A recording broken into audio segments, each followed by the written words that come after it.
Hey guys, Jay with Effective Fitness. We're going to look at a position today of extracting arms.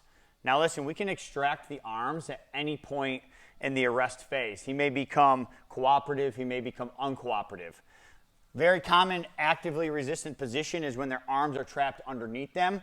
We're going to look at what we do when those arms are exposed or he's starting to expose them, whether we expose them or he exposes himself. Common shortcomings that I see is if my opponent or the suspect puts his hands out here, we're reaching over the top of the arms and trying to pull the arms back. So I start to reach over the top of the arms and pull the arms back. Garrett is not allowing me to pull the arms back as my suspect right now. We're going to work two different grabs that we can do this from. And there's a few points of contact that we need to maintain. First one is knee on top. I'm not going to cover that position today, but what knee on top does is it allows us to put pressure on his hips. So I'm somewhere between his butt and the back of his belt, okay? I'm going to be on his hips. This foot is going to be on the instep. I'm not going to be inside on my toe or my knee down. I'm going to have good pressure on him. Now, the other point of pressure that I need to maintain contact is going to be his head. I don't like to push his head straight down into the mat. This is what I'll call mat face. And on the street, self-defense, police work, use of force, whatever levels we're in, we don't want to be smashing the small bones of the nose on the pavement. So what I always like to do is I'll always turn their head. Most of the time, the suspect turns his head anyways because that doesn't feel good for him either way. I'm going to put pressure on his head. This is the point of contact, okay? Not on the back of his neck or his shoulders. My suspect lifts his head up in the air. Yeah, so look, here's the difference if I put pressure on his head and I put pressure there. That slows his ability to do a push-up down, slows his ability to get up, slows that down. What that also is going to do is allow me to have a leverage point in breaking the posture of his shoulder rather than fighting the back and chest. So a couple drills for you guys to do and working to get these arms out. These are what I call my first two routes. I'll cover route one first. I have head pressure. He starts to move to do a push-up to try to get up. I'm going to come underneath his armpit. So I don't reach over. Common shortcoming we already talked about. I'm going to come underneath. When I come underneath, if the knife hand is available, what I mean by the knife hand is it's an open palm down.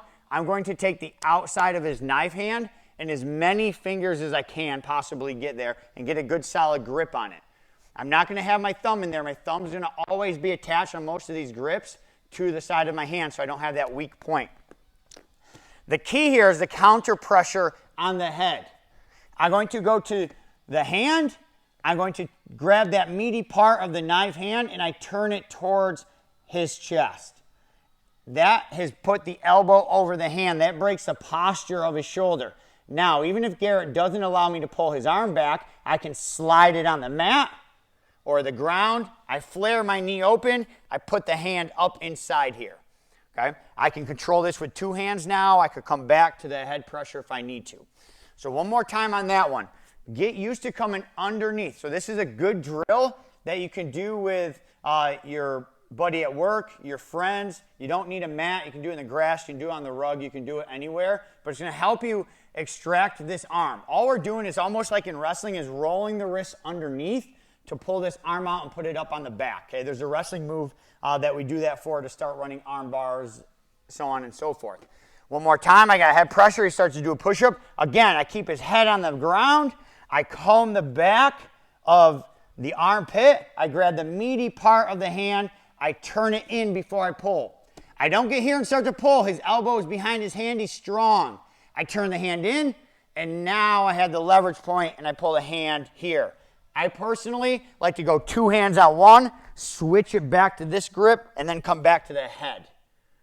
Okay, so that's our first route. That's going to be the first route.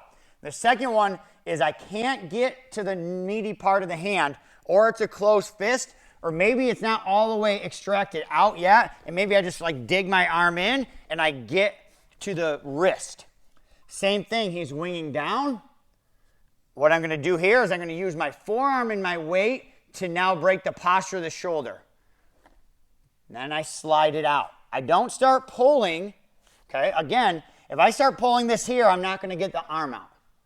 So what I need to do here is break the posture of this arm first. The way I do that is I use my weight and my forearm. I roll his wrist under, roll the tricep over, slide, extract. The key is head positioning.